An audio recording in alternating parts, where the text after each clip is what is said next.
அத்தியாயம் 1.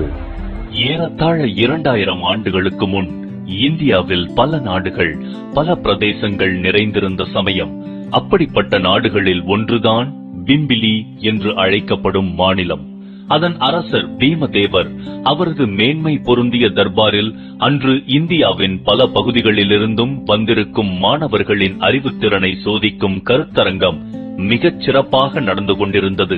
முதலமைச்சர் மேன்மை மிகு கிருஷ்ணசுவாமி அவர்கள் தொடங்கி அனைத்து அமைச்சர்களும் வந்திருந்தனர். அவர்கள் தவிர பிம்பிலி நாட்டில் உள்ள கற்றவர்கள், அறிஞர்கள் என அவை நிறைந்து காணப்பட்டது. மாணவர்களிடம் அரசியல், சமூகம் போன்ற விஷயங்களில் கேள்விகள் கேட்கப்பட்டன. அதுவரையிலும் பல மாணவர்கள் கலந்து கொண்டு கேள்விகளுக்கு பதில் கூறினார்கள். ஆனால் யாரும் சரியான பதிலோ அல்லது கற்றவர்களுக்கு திருப்தி தரும் பதிலோ சொல்லவே இல்லை. இறுதியாக தட்சசீலத்திலிருந்து வந்திருந்த மாணவர்களில் மிகவும் இளைஞனாக தோன்றிய ஒருவன் வந்தான். அவனது தோற்றம் சர்வசாதாரணமாக இருந்தது. நெற்றியில் விபூதி, இடையில் சாதாரண வெள்ளை வேட்டி, மேலே துண்டு. அவனது மார்பில் பூநூல் குறுக்காக ஓடி இவன் பிராமணன் என்றது. அவனை பார்த்து மற்றவர்கள், இவன் என்ன பதில் சொல்லப் போகிறான், பார்ப்பதற்கு குழந்தையைப் போல இருக்கிறான் என எண்ணிக்கொண்டார்கள். அனைவரையும் பணிவோடு வணங்கி, அடியேன் பெயர் சாணக்கியன், தட்சசீலத்தின் பல்கலைக்கழகத்தில் கல்வி கற்றவன் என தன்னை அறிமுகப்படுத்திக் கொண்டான். தனது குடுமியை நன்றாக முடிந்து கொண்டு அரசனை நோக்கி நின்றான். முதலமைச்சரான கிருஷ்ணசுவாமி முதல் கேள்வியை அவனை நோக்கி வீசினார். ஒருவனுடைய முதல் எதிரி யார்? அகங்காரம். அகங்காரத்தை விட மோசமான எதிரி ஒருவனுக்கு இல்லை என்றான் சாணக்கியன். அமைச்சர்கள் அவனது பதில் சரியானது என்றும் புத்திசாலித்தனமானது என்றும் புகழ்ந்தார்கள். அடுத்த கேள்வியை கேட்டார்கள் அவர்கள். மிகப்பெரிய செல்வம் எது? அரசர் பீமதேவர் தனது சிம்மாசனத்திலிருந்து சற்றே முன்னால் வந்தார். தன் கருவூலத்தில் இருக்கும் செல்வமே மிகவும் பெரியது என அந்த இளைஞன் சொல்வான் என்று நிச்சயம் அவருக்கு. கல்வி, கல்வி மட்டுமே மிகவும் உயர்ந்த சிறந்த செல்வமாகும் என்றான் சாணக்கியன். அவனது அந்த பதிலை கேட்டு அனைவரும் கைகளை தட்டி பாராட்டினார்கள். ஆனால் அரசர் பீமதேவருக்கோ ஆர்வமே போய்விட்டது, சிறிது ஆத்திரமும் கூட. அவரை பொறுத்தவரை அவரிடம் இருக்கும் செல்வமே மிக பெரியது. அதை சொல்லாமல் கேவலம் கல்வியை சொல்கிறானே இவன் என எண்ணினார். மூன்றாவது கேள்வியை முதலமைச்சரே மீண்டும் கேட்டார். மிகச் சிறந்த வீரன் யார்? கொஞ்சம் கூட யோசிக்காமல் பதிலளித்தான் சாணக்கியன். ஏழை எளியவர்களுக்கு தானம் செய்யும் குணம் உள்ள வள்ளல் தன்மை உள்ளவர்களே உண்மையான வீரர்கள் என்றான். சாணக்கியனது இந்த பதில் அரசர் பீமதேவருக்கு எரிச்சலையும் கோபத்தையும் அளித்தது. ஒரு சிறு பையன் தனது செல்வத்தையும் வீரத்தையும் கிண்டல் செய்கிறான் என எண்ணினார் அவர். அதை பற்றி அவர் நினைக்க நினைக்க கோபம் எல்லை மீறியது அரசர் பீமதேவருக்கு. தனது சிம்மாசனத்தை கெட்டியாக பிடித்துக் கொண்டார், தனது கோபத்தை மறைக்க. மீண்டும் முதலமைச்சர் கேள்வி கேட்க வாயை திறந்த நேரம் மன்னர் பீமதேவர் தனது கைகளால் அவரை தடுத்தார். மன்னரது சைகையையும் கோபத்தையும் கண்ட முதலமைச்சர் கிருஷ்ணசுவாமி பயந்து போனார். அந்த அளவுக்கு அரசர் முகத்தில் கோபம் வெளிப்படையாக தெரிந்தது. அடுத்த கேள்வியை யாமே கேட்போம் என்றார் மன்னர். எந்த சலனமுமே இல்லாமல் கேள்வியை நேரிட தயாரானான் சாணக்கியன். அரசன் பெரியவனா, சாஸ்திரங்கள் பெரியனவா என்றார் அரசன் பீமதேவர் மிகவும் கடுமையான குரலில். பயமோ தயக்கமோ இல்லாமல் பதில் அளித்தான் சாணக்கியன். மன்னருக்கு வெற்றி உண்டாகட்டும். எப்போதுமே சாஸ்திரங்கள் தான் உயர்ந்தவை அரசே. சாஸ்திரங்கள் தான் ஒரு நாட்டின் அடிப்படை கட்டமைப்புக்கு காரணமானவை. நாட்டை வைத்தேதான் அரசன் உருவாகிறான். ஆகையால் சாஸ்திரங்களே உயர்ந்தவை. சாணக்கியனது இந்த பதிலால் அரசரின் கோபம் எல்லை மீறியது. சிம்மாசனத்திலிருந்து எழுந்து அரங்கு நிறைந்த சபையில் இடி முழக்கம் போன்ற குரலில் சாணக்கியனை நோக்கி கத்தினார் பீமதேவர். அரசன் மட்டுமே எப்போதும் உயர்ந்தவன். இது கூட தெரியாத முட்டாள் நீ. தட்சசீலத்தில் உனக்கு என்ன கற்றுக் கொடுத்தார்கள் இளைஞனே? அரசன் இல்லாவிட்டால் குடிமக்கள் ஏது? குடிமக்கள் இல்லாவிட்டால் ஏது சாஸ்திரங்கள், யாருக்காக சாஸ்திரங்கள்? புரிந்து கொள் மடையனே, அரசனே எல்லாவற்றையும் விட உயர்ந்தவன் என்றார்.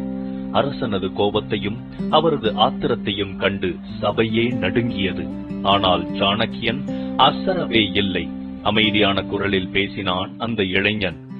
மக்களுக்காகத்தான் நீங்கள் அரசே, உங்களால் மக்கள் அல்ல, அதை நீங்கள் புரிந்து கொள்ள வேண்டும் என்றான். சாணக்கியனது இந்த பதில் அரசரின் கோபத்தை அணை தாண்டி பாய வைத்தது. கண்கள் இரத்தச் சிவப்பாக தனது வாளை உருவியபடியே பேசினார் மன்னர் பீமதேவர். கேவலம் ஒரு மாணவன் என்னை இழிவாக பேசுவதா? மக்கள் இருப்பதால் நான் என்கிறாயே, நீயே ஒரு பிச்சைக்காரனை போல பிச்சை பெறத்தானே என்னை நாடி வந்தாய். உன் நிலை மறந்து பேசிவிட்டாயே முட்டாளே என்று கர்ஜித்தார். மன்னரது இந்த சொற்கள் சாணக்கியன் மனதை மிகவும் புண்படுத்தின. அரசர் பீமதேவர் தன்னை இழிவுபடுத்தி இருந்தால் கூட பொறுத்துக் கொள்ளலாம். ஆனால் தன் நாடான தட்சசீலத்தையும் சேர்த்து இழிவுபடுத்தியதை சாணக்கியனால் தாங்கிக் கொள்ளவே முடியவில்லை. ஆனாலும் நிதானத்தை இழக்கவில்லை அவன். இரு கரங்களையும் கூப்பியபடி அரசனை நேரடியாக பார்த்து பேசினான். அரசே, இன்று நான் கல்வியை ஆராதிக்கும் ஒரு சாதாரண மாணவன்தான். ஆனால் நாளையே ஒரு ஆச்சாரியனாக, ஒரு குருவாக உயரலாம் என் நிலை. என்னை போன்றவர்களால் ஒரு அரசனையோ நாட்டையோ உருவாக்க முடியும் என்றால் அழிக்கவும் முடியும். பிம்பிலி நாட்டில் அறிவும் ஞானமும் மதிக்கப்படும் என தவறாக நான் எண்ணிவிட்டேன். இந்த நாட்டில் கற்றவர்களுக்கும் மதிப்பில்லை, சாஸ்திரங்களுக்கும் மரியாதை இல்லை. சாஸ்திரங்களும் அறிவும் எங்கு மதிக்கப்படவில்லையோ அங்கே ஒரு கணம் கூட என்னால் இருக்க முடியாது என்று சொல்லிவிட்டு வாயிலை நோக்கி நடந்தான் சாணக்கியன். சிறிது தூரம் சென்றதும் நின்று திரும்பி அரசனை பார்த்தான். உங்களை நான் அவமரியாதை செய்ததாக நீங்கள் நினைத்தால் என்னை மன்னித்துக் கொள்ளுங்கள். இது ஒரு கருத்தரங்கம் என்று சொன்னார்கள், அதனால் எனது கருத்துக்களை நான் சொன்னேன், அவ்வளவுதான் என்று சொல்லி மேலும் நடக்கலானான். சாணக்கியனது செய்கை அரசரை கோபத்தின் உச்சிக்கே அழைத்து போனது. நில் முட்டாள் இளைஞனே, நில்! அரசனது இந்த சபா மண்டபம் தாண்டியும் கேட்டது. வெளியில் செல்ல உனக்கு உத்தரவு கொடுத்தது யார் என்றார் மன்னர். சாணக்கியன் நின்று அரசரை வணங்கினான். அரசனது கோபத்தால் அந்த சபை முழுவதுமே பயத்தில் மௌனமானது. சிறு செருமல் ஒலி கூட கேட்கவில்லை. அமைச்சர்கள், அறிஞர்கள் அனைவருக்கும் பீதி. இந்த இளைஞனின் நிலை என்ன ஆகுமோ என்ற அச்சம். காற்று கூட பயந்து பயந்து வீசியது. அரசர் பீமதேவர் வாளை உருவியபடி சாணக்கியனை நோக்கி பாய்ந்தார். அனைவரின் இதய துடிப்பும் வெளியில் கேட்கும் அளவு நிசப்தம். இன்னும் ஒரு நொடி தாமதித்திருந்தால் கூட சாணக்கியன் பீமதேவரின் வாளுக்கு பலியாகி இருப்பான். அந்த நிலையிலும் சற்றும் கலங்காமல் நின்றிருந்தான் அந்த இளைஞன். முதலமைச்சர் கிருஷ்ணசுவாமி அரசரின் கால்களை பிடிக்காத குறையாக கெஞ்சினார். அரசே, இந்த சிறுவன் அறியாமல் செய்த பிழையை மன்னித்தருளுங்கள் மன்னா. தான் எங்கு நிற்கிறோம், என்ன பேசுகிறோம் என்பதை கூட அறியாதவன் இவன். உங்கள் மனம் கருணை மயமானது அல்லவா? இவனை நீங்கள் மன்னிக்க கூடாதா? ஒரு ஏழை மாணவனை கொன்ற பாவமும் பழியும் உங்களை வந்து சேருமே, அது வேண்டாம் மன்னா. இவனை மன்னித்து விட்டு விடுங்கள் என இறைஞ்சினார். சாணக்கியனும் பொதுவாக அனைவருக்கும் வணக்கம் தெரிவித்துவிட்டு சபா மண்டபத்தை விட்டு வெளியே நடக்கலானான். அவன் நடக்க நடக்கவே அமைச்சர்களில் ஒருவர், உனது குடுமியில் இன்னொரு முடி கூட போட்டுக்கொள் இளைஞனே. நீ இப்படியே திமிராக பேசினால் இன்னும் சில நாட்களில் முடி போட உனக்கு தலையே இருக்காது என்றார் கிண்டலாக. இந்த அவமானத்தையும் தாங்கிக் கொண்டு தட்சசீலத்தை அடைந்தான் சாணக்கியன். இந்த நிகழ்ச்சி நடந்து முடிந்து சில ஆண்டுகள் உருண்டோடிவிட்டன. பீமதேவரது அரசவையில் அவமானப்படுத்தப்பட்டு வெளியேற்றப்பட்ட இளைஞன் சாணக்கியர் இப்போது தட்சசீலத்தின் ஒரு குருகுலத்தில் முதன்மை ஆச்சாரியனாக விளங்குகிறார். அவரது அறிவும் புகழும் பல தேசங்களுக்கும் பரவி இருந்தது. அன்று ஆச்சாரியார் சாணக்கியர் மாணவர்களுக்கு அரசியல் பற்றிய பாடம் எடுத்துக் கொண்டிருந்தார். உங்களது எதிரியின் மேல் உங்களுக்கு எவ்வளவு கோபம் இருந்தாலும் அதனை வெளிப்படையாக காட்டிக்கொள்ளக் கூடாது. எது உங்கள் பலம் என்று நம்புகிறீர்களோ அதுவே உங்கள் பலவீனம் என்று போதித்துக் கொண்டிருந்தார் அவர். பாடம் முடிந்ததும் சில மாணவர்கள் ஆச்சாரியரை ஒரு கேள்வி கேட்க விரும்பினார்கள். தைரியத்தை வரவழைத்துக் கொண்டு ஒரு மாணவன் கேட்டான், ஆச்சாரியாரே, அன்று பீமதேவர் அரசவையில் நீங்களோ ஆயுதம் ஏதும் இல்லாமல் இருந்தீர்கள். மன்னரோ கையில் வாளோடு உங்களை நோக்கி வந்தார். அந்த நிலையிலும் நீங்கள் எப்படி தைரியமாக நின்றீர்கள் என்றான். மெல்லச் சிரித்தார் சாணக்கியர். அன்று உண்மையில் ஆயுதம் இல்லாமல் இருந்தது அரசர் பீமதேவர்தான் மாணவர்களே என்றார். விழித்தனர் மாணவர்கள். உண்மையான ஆயுதம் அறிவுதான் மாணவர்களே. தந்திரமும் ஞானமும் இருந்துவிட்டால் எப்படிப்பட்ட கூர்மையான ஆயுதத்தையும் வென்றுவிடலாம். எந்த போரும் அறிவையும் ஆற்றலையும் கொண்டு மட்டுமே வெல்லப்படுவதில்லை. தந்திரம், சூழ்ச்சி இவைகளால் மட்டுமே வெல்லப்படுகின்றன. இதனை நீங்கள் நன்றாக நினைவில் வைத்துக் கொள்ளுங்கள் என்றார் சாணக்கியர். அவரது இந்த பதிலை கேட்டதும், இவர் சாதாரண குரு அல்லவே அல்ல. வலிமையான சாம்ராஜ்யங்களை தகர்க்கவும் புது சாம்ராஜ்யங்களை நிறுவவும் வல்லமை கொண்டவர் என புரிந்து கொண்டார்கள். அப்போது ஒரு ஆள் வந்து சாணக்கியரை நூலகத்துக்கு அழைத்தார்கள் என சொல்லவே அன்றைய பாடம் முடிந்தது. நூலகத்துக்கு சென்ற ஆச்சாரியருக்கு ஒரு அதிர்ச்சியான செய்தி காத்திருந்தது. காந்தார நாட்டு அரசனான ஹம்பி என்பவன் போரே செய்யாமல் மாசிடோனியாவைச் சேர்ந்த கிரேக்க மாவீரன் அலெக்சாண்டரிடம் சரணடைந்து விட்டான் என்ற செய்தியை ஒரு தூதுவன் கொண்டு வந்திருந்தான். அதை கேட்டதும் சிந்தனையில் ஆழ்ந்தார் ஆச்சாரியர் சாணக்கியர். நூலகத்தில் அமர்ந்திருந்த பிற ஆச்சாரியர்களையும் குருமார்களையும் நோக்கினார். இந்த செய்தி உண்மையானால் அலெக்சாண்டரால் எளிதாக எந்த நிமிடமும் நம் இந்தியாவுக்குள் நுழைய முடியும் என்றாகிறது. நாம் இந்தியாவை காப்பாற்ற வேண்டிய நிலையில் இருக்கிறோம். அப்படி இந்தியாவை காப்பாற்ற வேண்டுமானால் ஒரே ஒரு வழிதான் இருக்கிறது. இப்போது பல தேசங்களாக பிரதேசங்களாக சிதறியுள்ள இந்தியா முழுமையும் ஒன்றுபட வேண்டும். அப்படி செய்தால்தான் அலெக்சாண்டரை எதிர்க்க முடியும். இந்த விஷயத்தை முதலில் தனநந்தரிடம் தெரிவிக்க வேண்டும் என்றார் சாணக்கியர். அதை கேட்டு ஆச்சாரியர்களின் ஒருவரான மேகநாதன் சிரித்தார். தனநந்தரை பற்றி தெரிந்துமா நீங்கள் இப்படி பேசுகிறீர்கள்? அவர் நாம் சொன்னால் கேட்பாரா என்ன என்றார். பேசிய மேகநாதரை இடைமறித்தார் சாணக்கியர். நானே நேரில் சென்று ஒன்றிணைந்த பாரதத்தை உருவாக்க வேண்டியதன் முக்கியத்துவத்தை அரசர் தனநந்தருக்கு விளக்குகிறேன் என்றார். இப்போது மேகநாதரின் சிரிப்பு அதிகமானது. நீங்களே போய் சொன்னவுடன் உடனே ஒப்புக்கொண்டு விடுவார் அரசர் தனநந்தர் இல்லையா என்று மேலும் சிரித்தார். அன்று பீமதேவர் அரசவையிலிருந்து உயிரோடு வந்தீர்களே, அதை உங்கள் அதிர்ஷ்டம் என கருதுங்கள். மீண்டும் அரசர்களோடு மோதுவதை விடுங்கள். குழந்தைகளுக்கு கல்வி கற்பிப்பதே நம் பணி என்றார் மேகநாதர். அதை கேட்ட சாணக்கியர் ஆச்சரியப்பட்டார்.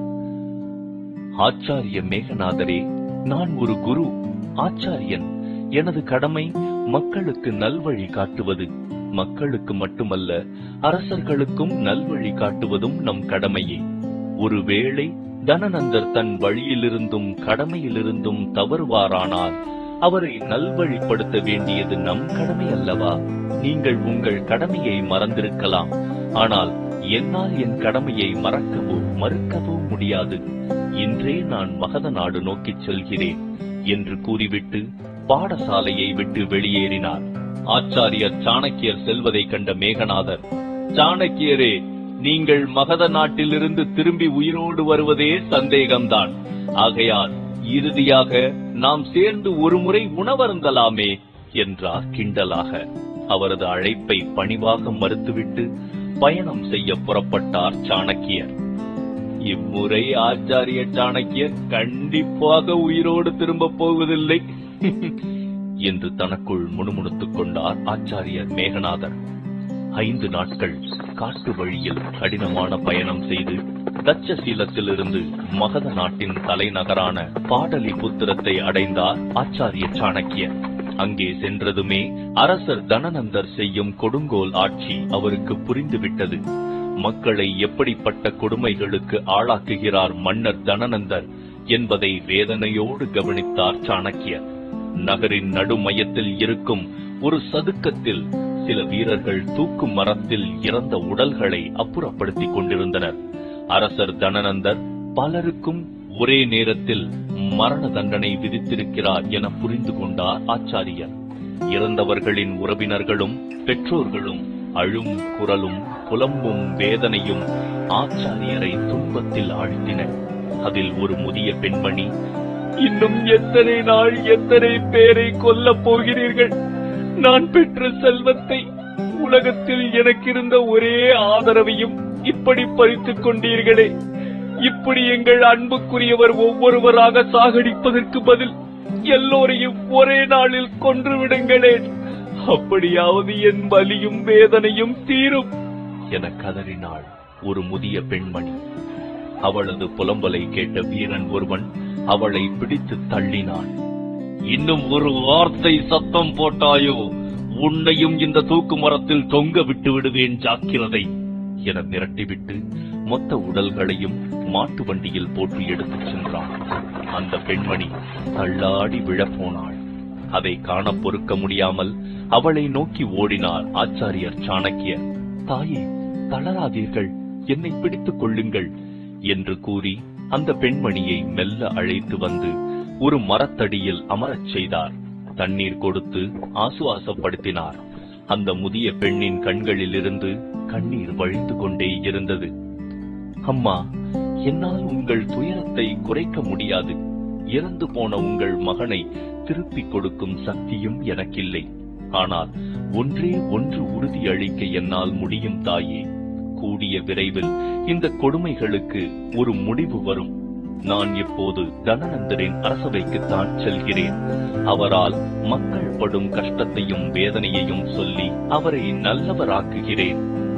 நீங்கள் கலங்க வேண்டாம் என்று ஆறுதல் கூறினார். ஆச்சாரிய சாணக்கியரது வார்த்தைகளை கேட்ட அந்த முதிய பெண்மணி நீர் வழியும் விழிகளோடு அவரை ஏறிட்டாள். மகத நாட்டில் இன்னமும் இரக்கமும் கருணையும் இருக்கிறது என்பதை உனது வார்த்தைகள் தெரிவிக்கின்றன மகனே. இந்த நாட்டில் அவையெல்லாம் செத்துவிட்டன. மகத நாடே இதய துடிப்பு இல்லாமல் பிணமாக கிடக்கிறது என நினைத்த எனக்கு உன் வார்த்தைகள் ஆறுதலாகத்தான் இருக்கின்றன. ஆனால் மகனே, இந்த நிலை மாறும் என நீ எனக்கு உறுதி கூறாதே. ஏனெனில் நீ காணப் போகிறாயே மன்னர் தனநந்தர், அவரது உடலில் இப்போது தண்ணீர் தான் ஓடுகிறது. ரத்தத்தின் வலிமையையோ அன்புக்குரியவர்களின் வேதனையோ அந்த மன்னரால் உணர முடியாது. ஆனாலும் உன் உறுதியை நான் பாராட்டுகிறேன். முயற்சி செய்து பார் மகனே. உனக்கு கொடுக்க என்னிடம் எதுவும் இல்லை. ஆகையால் என் மனமார்ந்த ஆசிர்வாதத்தை நான் உனக்கு அளிக்கிறேன் என்றாள் அம்மூதாட்டி. எனக்கு வேறு எதுவும் தேவையில்லை தாயே, என்னை ஆசிர்வதியுங்கள் என கூறி அம்மூதாட்டியின் எதிரில் மண்டியிட்டு அமர்ந்தார் ஆச்சாரிய சாணக்கியர். அவரது தலையில் கை வைத்து ஆசி கூறினார் அந்த தாய். மன உறுதியோடு அரண்மனையை நோக்கி நடந்தார் சாணக்கியர். அரண்மனை தோரண வாயிலில் அவரை வழிமறித்தான் காவலன் ஒருவன். யார் நீ என்றான் அதிகாரமாக. நான் ஆச்சாரியன் சாணக்கியன் என்று சொல் மன்னரிடம். அவரிடம் மிக அவசரமான வேலை இருக்கிறது எனக்கு என்றார் சாணக்கியர். கொஞ்சம் கூட மரியாதையோ பண்போ இல்லாமல் அந்த காவலன், இப்படி காத்திரு, மன்னருக்கு இப்போது நிறைய பணிகள் உள்ளன, உடனடியாக உன்னை பார்க்க முடியாது. நீ வந்திருக்கிறாய் என யாரிடமாவது செய்தி அனுப்புகிறேன், பிறகு பார்ப்போம் என்றான். சாணக்கியரும் பக்கத்தில் இருந்த ஒரு மாளிகையின் நிழலில் பொறுமையாக காத்திருந்தார். காலை போய் மதியம் வந்தது. மதியமும் முடிந்து மாலையானது. ஆனால் சாணக்கியர் அழைக்கப்படவே இல்லை. ஒவ்வொரு முறையும் காவலனை கேட்டால், மன்னர் வேறு பணிகளில் ஈடுபட்டிருக்கிறார், இப்போது பார்க்க முடியாது என்ற பதிலே கிடைத்தது. நேர்வழியில் சென்றால் காரியம் நடக்காது என புரிந்து கொண்டார் ஆச்சாரியர். இனி தந்திரம் மட்டுமே கை கொடுக்கும் என முடிவுக்கு வந்தார் அவர். அப்போது சில சமையற்காரர்கள் அரண்மனையின் பின்புற வாயில் வழியாக உள்ளே செல்வதை கவனித்தார் அவர். தனது தோற்றத்தை மாற்றிக்கொண்டு அவர்களுடன் கலந்து உள்ளே சென்று விட்டார். ஆனாலும் அரசரை சந்திப்பது அத்தனை எளிதான வேலையாக இருக்கவில்லை. காவலன் ஒருவன் அவர்களுக்கு முன்னால் நடந்து கொண்டிருந்தான். அது மட்டுமல்ல, அரசவையில் நுழையும் முன் மற்றொரு காவலன் அவர்களை வழிமறித்தான். இன்று மொத்தம் எத்தனை பேர் என்றான். இன்று மொத்தம் 10 பேர் என்று பதிலளித்தான் சமையற்காரர்களில் ஒருவன். அந்த காவலனும் வேகமாக தலைகளை எண்ண ஆரம்பித்தான். சாணக்கியர் ஏதாவது தந்திரம் செய்தாக வேண்டுமே, இல்லையெனில் தான் பிடிபட்டு விடுவோம் என எண்ணினார். காவலனோ எண்ணிக்கை 6 வரை வந்துவிட்டான். அப்போது ஆச்சாரிய சாணக்கியரின் கண்களில் பூக்கள் அழகாக அடுக்கப்பட்ட பூஜாடி தென்பட்டது. இந்த வாய்ப்பை நழுவவிட்டால் பிறகு தன்னால் அரசரை காணவே முடியாது என முடிவு செய்து கொண்ட அவர் சட்டென பூஜாடியை தட்டிவிட்டார். கீழே விழுந்து நொறுங்கியது அது.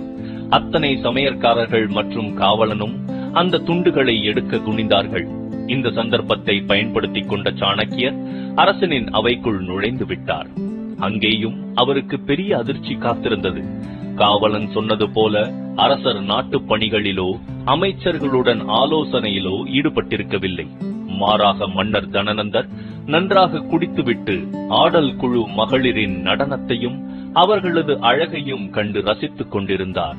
அவரது பார்வை அவையின் ஓரத்தில் சாதாரண வேட்டி அணிந்து குடுமியுடன் நின்றிருக்கும் ஆச்சாரியரின் மீது விழுந்தது. யாரடா நீ, எப்படி உள்ளே வந்தாய் என்றார் அரசர் குழறலாக.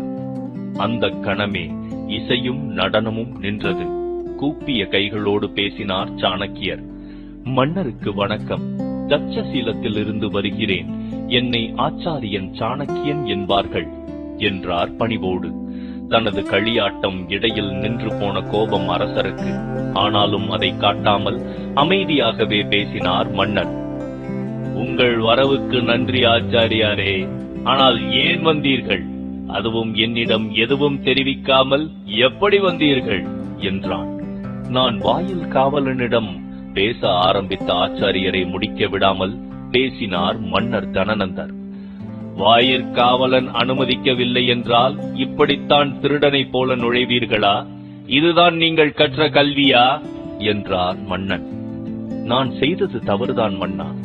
ஆனால் இதை விட்டால் வேறு வழி எனக்கு தெரியவில்லையே. மிக அவசரமான விஷயத்தை உங்களோடு விவாதிக்கவே நான் வந்தேன் என்றார் சாணக்கியர். தனது சிம்மாசனத்தில் சரிந்து அமர்ந்திருந்த மன்னர் தனநந்தர் நிமிர்ந்து அமர்ந்து வினவினார். சற்று நேரம் கூட பொறுக்க முடியாமல் அப்படி என்ன அவசரமான விஷயம்? நாங்களும் முக்கியமான விஷயத்தில் தானே ஈடுபட்டிருந்தோம். எங்கள் நாட்டில் ஆச்சாரியர்களையும் குருமார்களையும் கொல்லும் வழக்கம் இல்லை என்பதால் நீங்கள் தப்பித்தீர்கள். இல்லை என்றால் இந்நேரம் உங்கள் தலை தரையில் உருண்டிருக்கும் என்றான் மன்னர் தனநந்தர். எதுவும் பேசாமல் அமைதியாக நின்றார் சாணக்கியர். என்னிடம் ஏதோ பேச வேண்டும் என்றுதானே வந்ததாக சொன்னீர்கள்.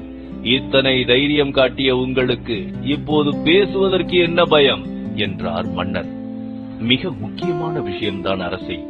காந்தார நாட்டின் மன்னர் ஹம்பி மாமன்னர் அலெக்சாண்டரிடம் சரணடைந்து விட்டார்.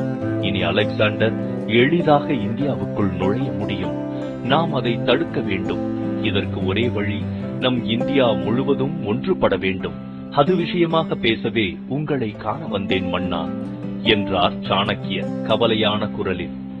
அதை கேட்ட மன்னன் தனநந்தன் சைகை காட்டி ஆச்சாரியரை அருகே அழைத்தார். எதுவும் புரியாமல் மன்னர் அருகே சென்றார் சாணக்கியர். நீங்கள் என்னோடு விவாதிக்க வந்ததாகத்தானே சொன்னீர்கள். அப்படியானால் அருகில் வந்து மண்டியிட்டு அமர்ந்து பிச்சை கேட்பது போலல்லவா கேட்க வேண்டும் என்றார் மன்னர்.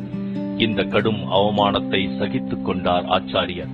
காரணம், இப்போது தனது மான அவமானத்தை விட நாட்டு நலனே முக்கியம் என அவர் கருதினார். ஆகையால் அரசர் சொன்னபடி மண்டியிட்டு அமர்ந்தார். இதுதான் உன் இடம், இதுதான் உன் நிலை. உனக்கு என்ன தெரியும் என எனக்கு சொல்லிக் கொடுக்க வந்தாய். இனி நீ சொல்லிக் கொடுத்துதான் நான் நாட்டை எப்படி ஆள்வது என தெரிந்து கொள்ள வேண்டுமா? நீ சொல்லித்தான் எப்படி என் நாட்டை காப்பாற்றுவது என நான் தெரிந்து கொள்ள வேண்டுமோ? மூடனே என்று சீறினார் மன்னர் தனநந்தர். சாணக்கியர் தயங்கியபடியே, மன்னா, என்னை மன்னிக்க வேண்டும். நான் கற்ற கல்வி, நாடு அனைவருக்கும் பொதுவானது. அதை காப்பது நம் அனைவரின் கடமை என்றுதான் சொல்லித் தந்தது. அதனால்தான் நான்... மன்னர் தனநந்தர், அலெக்சாண்டர் மகத நாட்டை தாக்க எண்ணினால் அதை எப்படி காப்பது என எங்களுக்கு தெரியும். எல்லை காவலில் ஈடுபட்டிருக்கும் வீரர்களின் கடமை அது, என் வேலை அல்ல.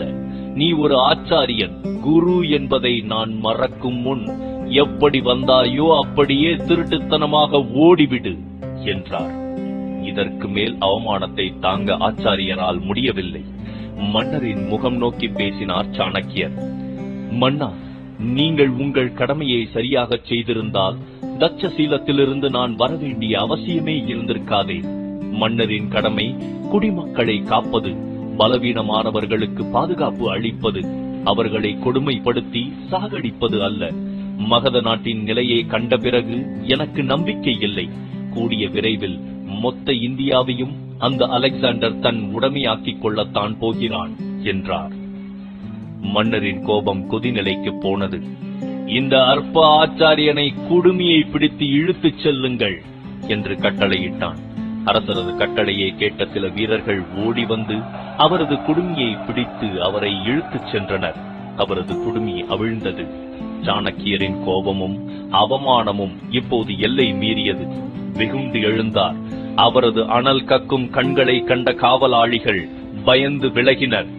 உன்னை போன்ற ஒரு கொடுங்கோலன் நாட்டை காப்பாற்றுவான் என எண்ணி நான் வந்தது தவறுதான். ஒரு குருவை, ஆச்சாரியனை நீ மிகவும் அவமானப்படுத்திவிட்டாய். என் குடுமியை பிடித்து என்னை வெளியில் தள்ளச் சொல்லிவிட்டாய். சாணக்கிய குருவின் மகனான ஆச்சாரிய சாணக்கியன் சொல்லும் வார்த்தைகள் இவை. நந்த வம்சத்தை பூண்டோடு அழித்து மகத நாட்டின் சிம்மாசனத்தில் தகுதியான ஒருவரை அமர வைக்கும் வரையில் என் அவிழ்ந்த குடுமியை நான் முடிக்க மாட்டேன். இது நான் செய்யும் சபதம், இது சாணக்கியனின் சபதம் என்று சொல்லிவிட்டு அரண்மனையை விட்டு வெளியேறினார் சாணக்கியர் அவிழ்ந்த குடுமியோடு. மன்னர் தனநந்தருக்கு கோபம் வந்தது. இனி இந்த ஆச்சாரியன் மகத நாட்டில் எங்காவது தென்பட்டால் உடனே அவன் தலையை கொய்து சதுக்கத்தில் தொங்க விடுங்கள் என்று வீரர்களுக்கு உத்தரவிட்டான். அன்றே சாணக்கியர் மகத நாட்டின் தலைநகராம் பாடலி புத்திரத்தை விட்டு தட்சசீலத்திற்கு பயணப்பட்டார்.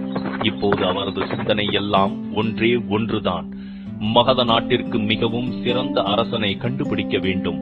அவன் கருணை மனம் உள்ளவனாக, வீரனாக, மக்களை நேசிப்பவனாக, கடமை தவறாதவனாக இருக்க வேண்டும். அதோடு இந்தியா முழுவதையும் ஒன்றுபடுத்தும் வலிமை உள்ளவனாகவும் இருக்க வேண்டும். சிந்தித்தபடியே காட்டு வழியில் சென்று கொண்டிருந்தார் ஆச்சாரியர் சாணக்கியர். அதே பாதையில் அவருக்கு முன்னால் 14 வயது சிறுவன் ஒருவன் நடந்து சென்று கொண்டிருந்தான். அவன் பார்ப்பதற்கு ஒல்லியாக இருந்தாலும் வலிமை மிகுந்தவன் என புரிந்தது. இடுப்பில் அழுக்கு வேட்டி, அதோடு இடுப்பில் ஏதோ பை போல தொங்கியது. அவனது நடையும் பாவனையும் வேட்டையாடும் சிறுத்தையை நினைவுபடுத்தின ஆச்சாரியருக்கு. அந்த சிறுவன் தனியாகத்தான் இருந்தான். அவனை பார்க்க ஆர்வம் கூடியது.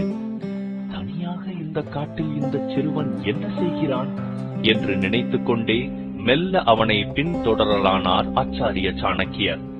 ஒரு புது சரித்திரம் உருவாகப் போகிறது. சாணக்கியரின் சபதம் நிறைவேறுமா? தொடரும்.